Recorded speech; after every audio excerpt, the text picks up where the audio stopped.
sino que son 7. Los 5 exterioceptivos, que son la parte de olfato, tacto, gusto, oído, todo esto, y los 2 internos, la interocepción y la propiocepción. Enseñarle a nuestros estudiantes a leer sus propios estados internos para poder, eso se relaciona directamente con la inteligencia emocional, ¿ya? Esa parte de la estimulación y los procesos de cognición, motivación, emoción están relacionados con unas estructuras fundamentales que son la corteza sensorial y de asociación, que es el giro fusiforme, con la amígdala, la parte orbitofrontal, el cíngulo anterior y la parte somatosensorial, y con la corteza motora, los ganglios basales y el hipotálamo.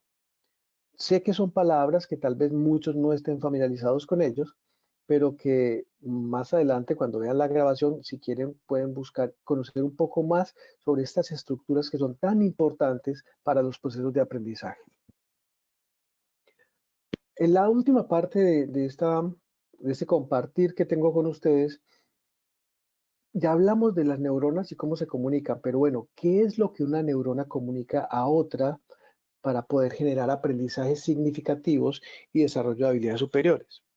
¿Qué es lo que comunica? Simplemente es química. Son moléculas. ¿Qué es lo que se pasa de una neurona a otra? No se pasa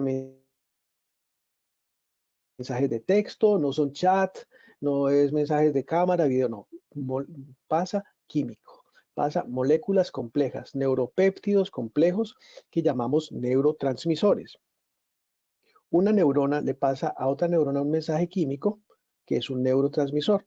Y ahí estamos viendo en el dibujo cómo desde una neurona, que es la amarilla, que está en la parte superior, libera unos químicos por medio de unos estímulos eléctricos y de unos cambios en el entorno, los libera y la otra neurona, la neurona postsináptica, los recibe.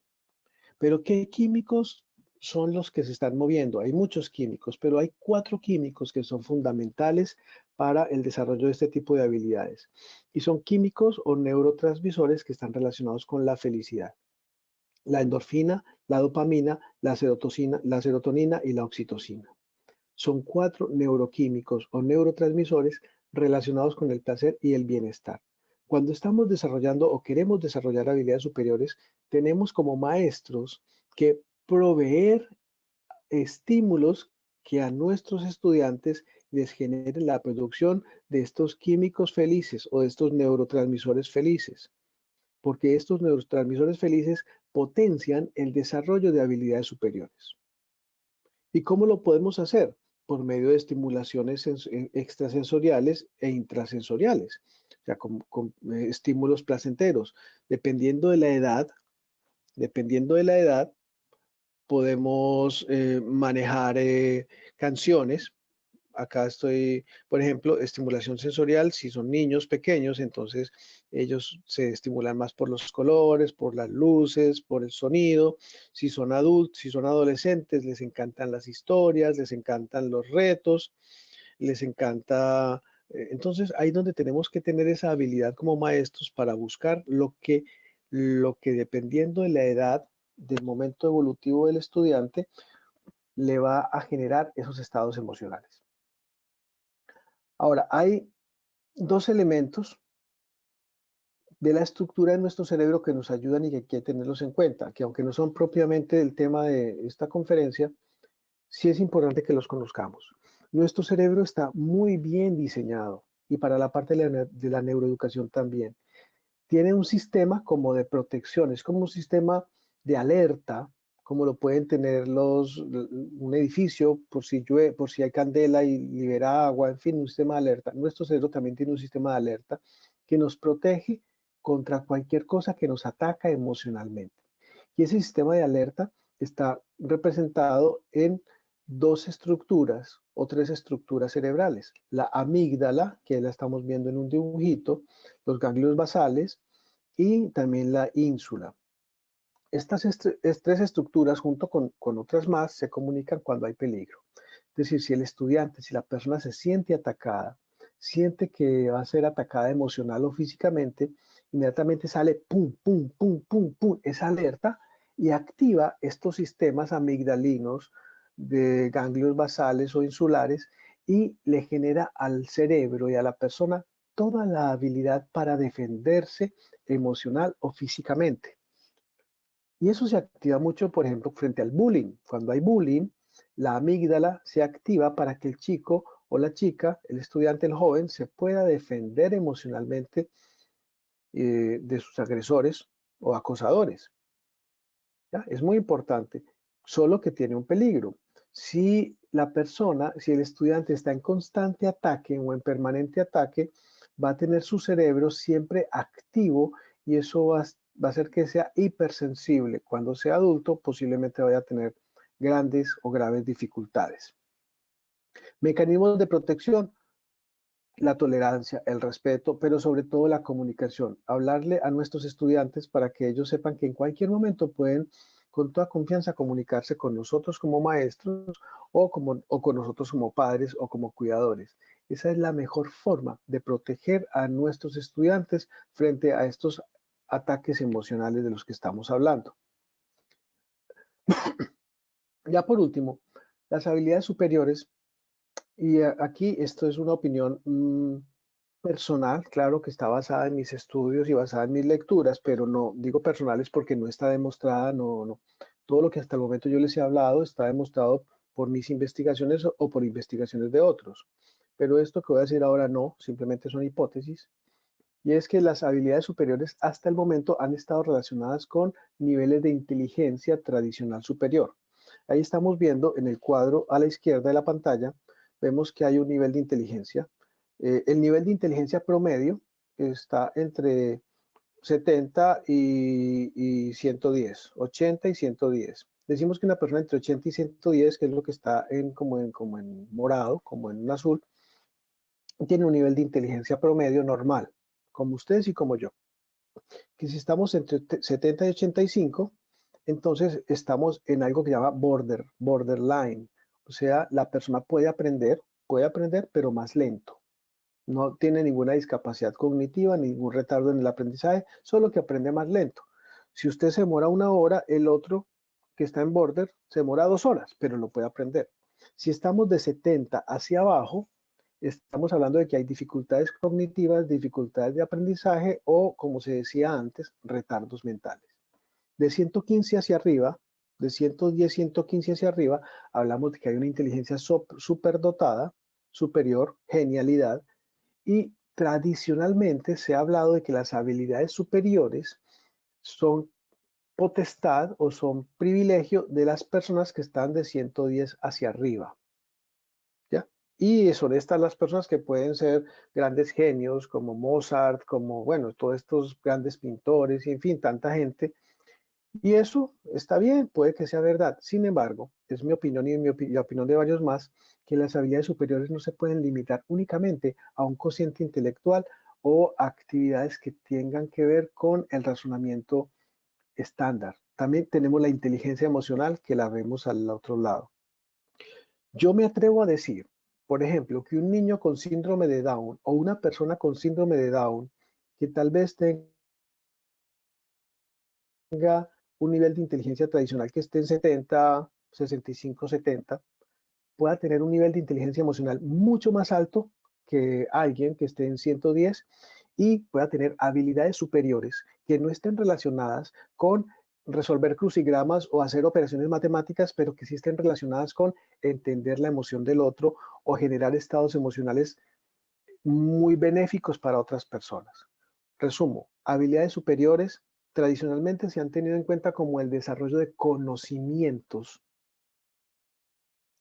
clásicos y tradicionales. Yo me atrevo a sugerir que las habilidades superiores van más allá. Pueden ser conocimientos, claro, tradicionales, pero también puede ser la habilidad de sentir, la habilidad de amar, la habilidad de entregarse y que la pueden tener incluso personas que estén por debajo de estos números que vemos allí.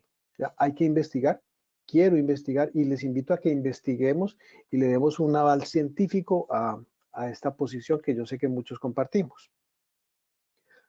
Bueno, Doctor, tiene 3 faltan 5 minutos. minutos. Gracias. Me gustaría, final, para despedirme y pasar como a la parte final, presentarles el año pasado, tuve la emoción, pues varios libros, pero este está de finales del año pasado, Emoción y desempeño de profesores universitarios, muy interesante, resultado de investigación, les invito a leerlos, y ahorita en febrero vamos a sacar este libro, voy a sacar este segundo libro que sé que les va a encantar. Y bueno, muchísimas gracias y quedo abierto si hay preguntas o comentarios.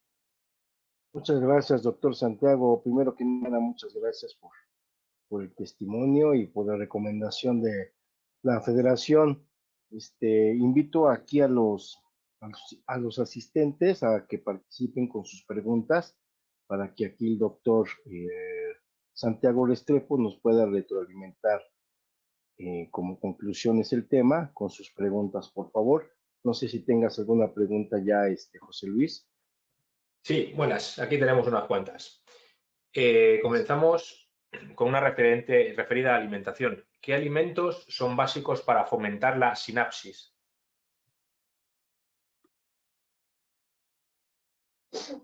Pero qué pregunta tan interesante.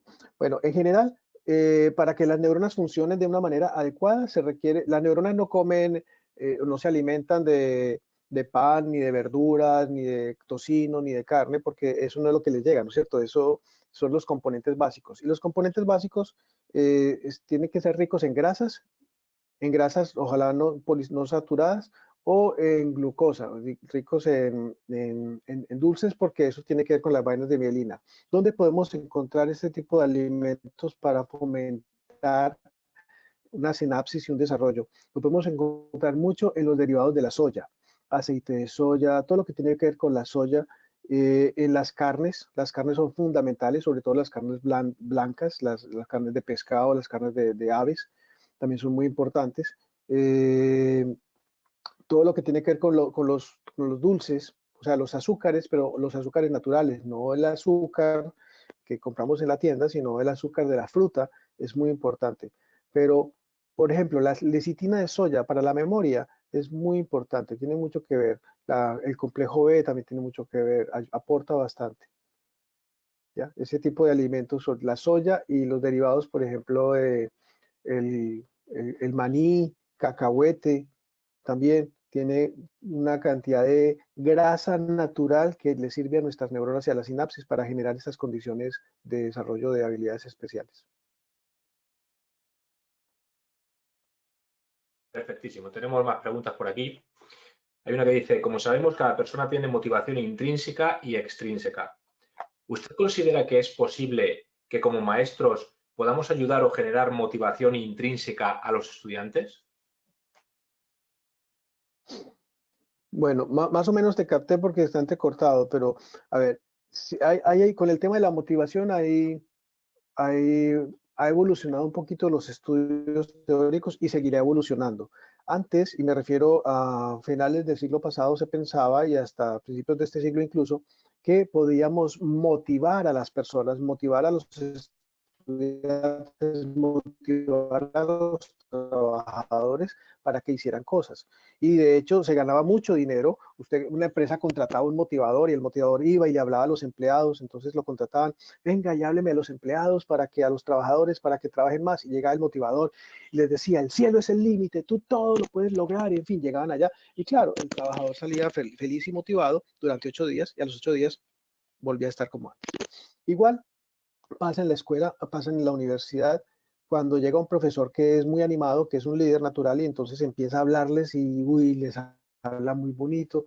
Y ellos, los estudiantes, a todos nos ha pasado, comienza esa curva de motivación y empieza al principio del curso y los estudiantes son felices, pero luego van bajando la motivación. Entonces, ¿a qué voy con esto? Antes se pensaba que la motivación podía ser extrínseca y que un profesor era el responsable de generar motivación en sus estudiantes. Ahora, según los estudios más actuales, sabemos que la motivación extrínseca no existe, existe una motivación intrínseca. Es el propio estudiante, es la propia persona la que es responsable de orientar su interés frente a lo que realmente vale la pena para él. Por eso hay estudiantes que les gusta la matemática, otros les gusta la música, otros les gusta la literatura, dependiendo de la motivación y los intereses intrínsecos. ¿Cuál es el papel nuestro como educadores? No es motivar, esa responsabilidad tan pesada no está en nuestros hombros. Nosotros no podemos motivar a los estudiantes. Lo que debemos hacer es, primero que todo, ayudarle al estudiante a que descubra cuál es su verdadero interés. Y una vez que le ayudamos a que descubra su interés, acompañarle con esa motivación intrínseca que tiene el estudiante para que alcance las metas y llevarle de la mano y darle los elementos necesarios para que alcance las metas. Pero, ¿cuáles metas? Las que él tenga desde su interior. No son mis metas, son las metas del estudiante. Entonces, no es ser motivadores extrínsecos, es ayudarle a la motivación intrínseca de cada uno de mis estudiantes. Espero haber más o menos captado la idea. Sí, tenemos una más. Bueno, tenemos muchas más, pero creo que por tiempos esta será la última. ¿Cree usted importante y urgente revisar los currícula e incluir módulos en neurociencia con enfoque al espacio educativo? ¿Y desde qué edad recomendaría implementarse este aprendizaje? Sí. Sí, más o menos te capté. Miren, yo pienso que revisar los currículum, no tanto creo que sea necesario revisar los currículum de nuestros estudiantes, sino los currículos de los que van a ser maestros, de los que van a ser profesores o de los diferentes profesionales. Porque a veces los licenciados, los maestros, los educadores, no salimos con los elementos suficientes para poder llevar conocimientos, para poder aplicar la neurodidáctica dentro del aula. Hay un dicho que me gusta mucho y esta vez no lo mencioné, pero que lo utilizo bastante y es que nadie puede hacer guantes si no conoce una mano. Nadie puede hacer guantes si no conoce una mano. Entonces yo no puedo ayudar a pulir cerebros, ayudar a generar conocimiento si no conozco cómo funciona el cerebro de mis estudiantes. Creo yo que es fundamental, sí, creo yo que es fundamental incluir en los pensum y en los currículos de los maestros, de los licenciados, incluir neuroeducación y neurodidáctica y neuroenjoyflip. Creo que no solo es fundamental, es absolutamente necesario para que ellos salgan con las herramientas, porque es que no es culpa del maestro si nadie se lo ha enseñado, salga con las herramientas fundamentales para poder aplicar esas herramientas de neurodidáctica en el aula.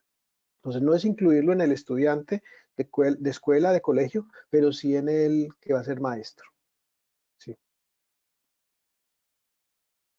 Muy bien, muchísimas gracias.